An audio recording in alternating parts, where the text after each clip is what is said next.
What's good, everybody? It's Big Game James back in these streets. Took a little few days off. I'm supposed to do burgers and blitzes. That's my fault. My fault, Mike. I hit you up. I was just tired this week. I've been working my tail off. We back in these streets. We talking about the last position of all the positions, and then we'll talk about a little bit of the 30-30 visits. I posted on my Twitter last week about the 30-30 visit. I'll post it on here so you can see who's been there. James Pierce just visited from the University of Tennessee, edge rusher, 6'5". I don't think Dallas gets him, but it's great to visit. So, the quarterback position. We talked about every position on offense, defense. I gave the grades of what I thought and how I felt about each thing. But the most important position on the field is the quarterback position, because you are the one that runs everything. You're going to get all the glory, and you're going to get all the negative press. And right now, we know where it's at with Dak Prescott. Some people love him unconditionally, no matter what.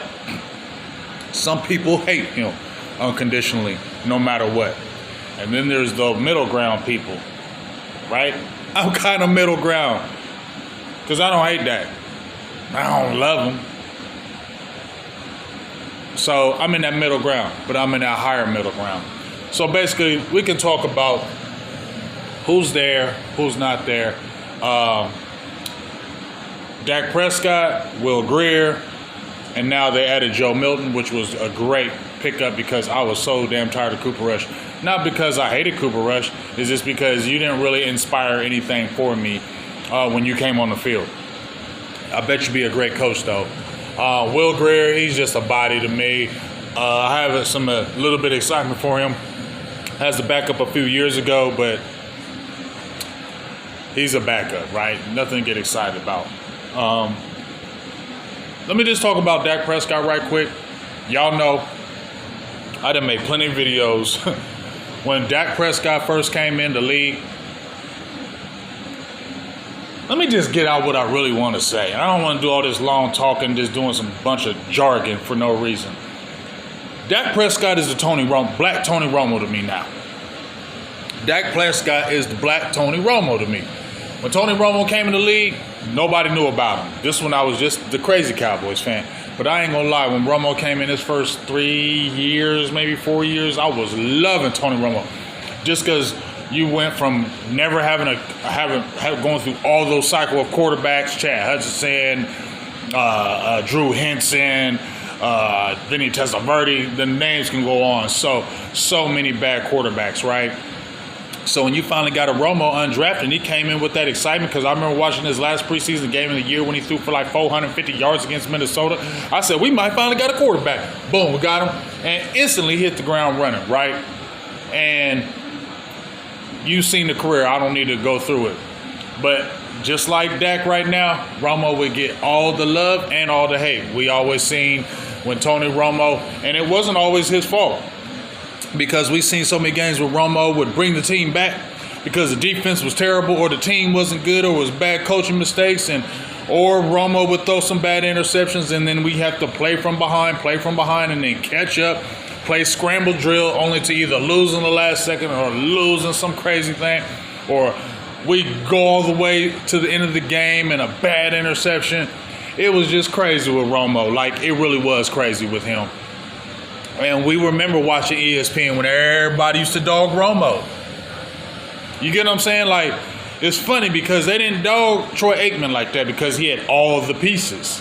See, Troy Aikman, he had a running game, he had receivers, he had an offensive line, he had a defensive line, he had everything you could possibly want to win the Super Bowl, and you didn't have free agency like that.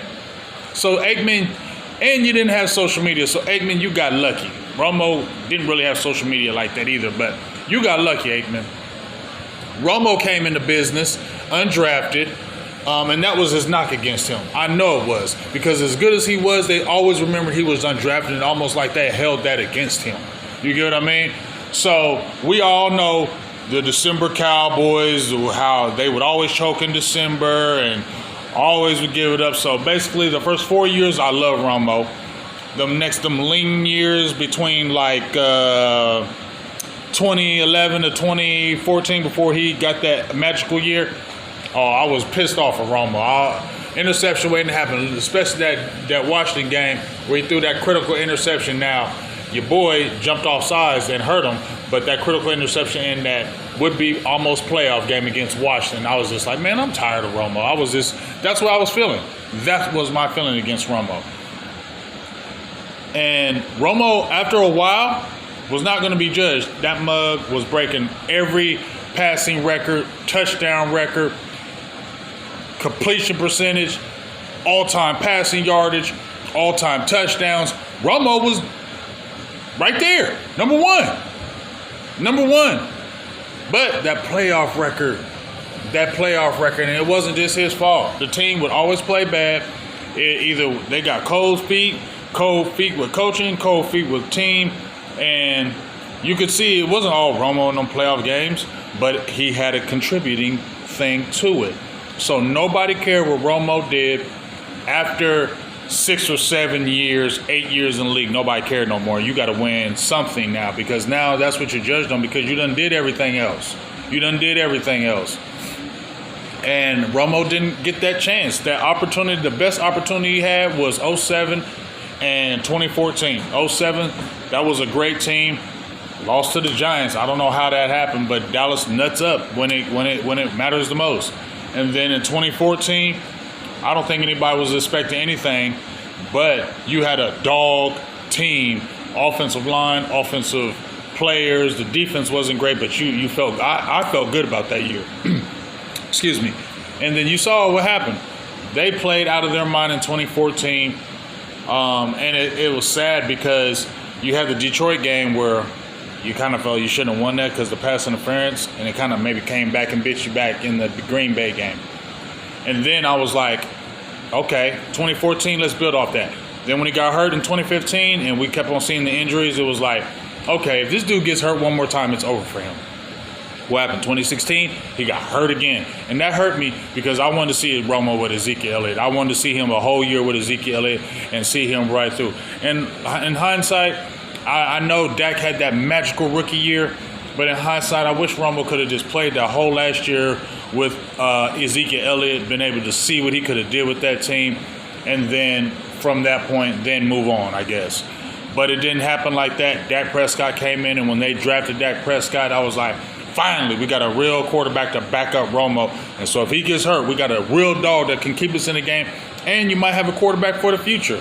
That's why I like the pick of Dak Prescott. 4th round pick. And when you watch Dak Prescott when he came out of college, he was not a finished product. That was the main thing. I was not wanting him to take the field his rookie year because you could tell he was not a good passer. He was, he was just a winner, just a quarterback. You feel me? But you could see the deep ball, the over the middle, the accuracy, pinpoint passes wasn't there. You seen that game against the Rams in the preseason, you like, hold the hell up. When he was pushed into action, now I don't want to go through his whole career, but all I can say is this. Dak is going to end up, when he leaves Dallas, as the all-time leader in passing yardage, all-time leader in touchdowns, all-time leader in 400 yard passing games,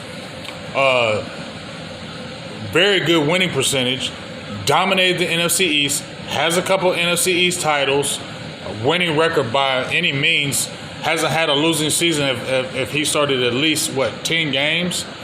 The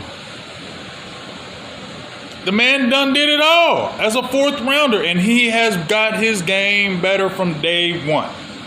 Because when you saw him from day one to now, he is head and shoulders above what he used to be. He made himself into a pocket passer. He made himself into a good quarterback. Good to great quarterback. He made himself that way. So that's why I give him props. So many people be getting on me saying, you just hate Dak, this and that. No, I don't hate Dak, but I do get emotional, just like I used to get emotional with Romo. I used to get emotional with Romo, and I get emotional with Dak now because I just be pissed off and mad. Now I'm not getting mad and pissed off no more, but I had that emotional thing. So to me, Dak Prescott is the Black Tony Romo. Nobody cares now if he throws for 500 yards in a game. Nobody cares now if he dominates the East again. Nobody cares about that now. he is judged on playoffs now, just like Romo was. Romo had broke all those Cowboy records, but nobody cared because you wasn't winning in the postseason. Dak Prescott is now took over Romo damn near every category, and he is going to be that guy in every category as the man. But you know what? Nobody cares because just like Romo, you have a losing percentage in the playoffs, just like Romo. So right now, Dak Prescott, you are the Black Tony Romo. And until you, and I ain't blaming you, and the team can get over the hump, that's my label now. And it may not be the greatest label, but I liked Romo. I did. I liked Romo, just like I liked Dak. But y'all got to figure this out. I ain't going to put it all on Dak because if you go through all them playoff losses and all those playoff games Dak played in, if you're a hater, you'll say it was Dak.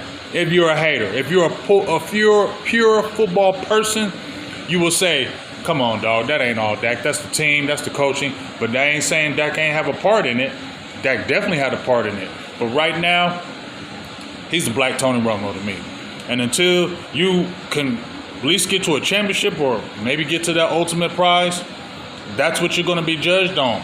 And until you win, you're the Black Tony Romo. For better or for worse, for me, I don't hate you, Dak. I really don't hate you. People be thinking I do, but I don't. I just get tired of you sometimes because I feel like you should do better and be better at times, but I get it.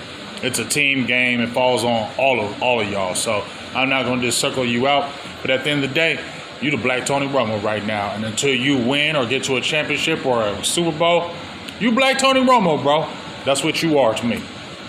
Now, Joe Milton, I love that. And just like when Romo was in the fold and then Dak came in the fold, I was like, finally, you got a real backup that can really make plays in this game, and you have somebody who's potential to take over when he leaves. I feel like this could be the same thing with Joe Milton. He's not a polished product by any means, but if I heard them stories or read them stories that was true, was saying that he was going to compete for that number one spot. He thought he was going to compete for Drake May for that number one spot, and he felt like he could beat Drake May in an open competition.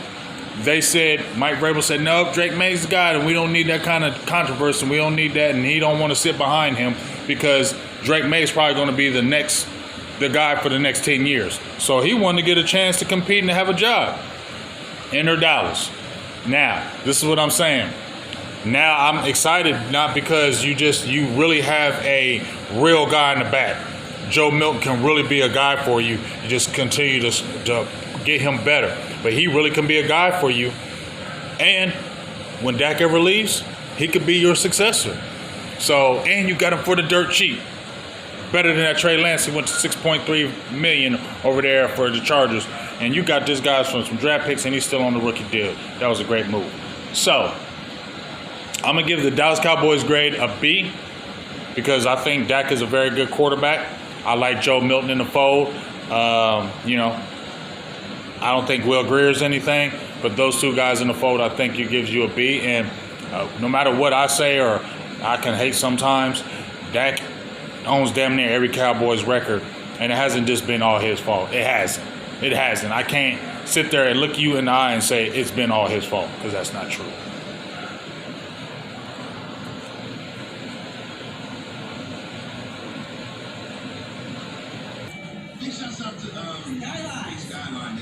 All right, so my phone I hate this phone. Anyway, we in these streets, so that's my thoughts. You got a guy who could come in the fold now with Joe Milton to take over Dak Prescott whenever, he decides to leave. And I'm going to add these 30-30 visits. You'll see it in the very beginning of the video, everybody who's been there. Ted McMillan, Ashton Genty,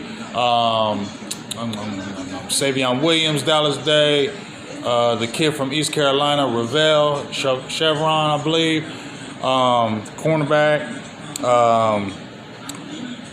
Gordon from Oklahoma State, I believe, Quinn Ewers,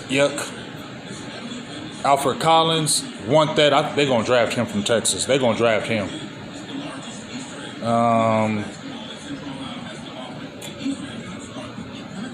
Who else? I think that's it.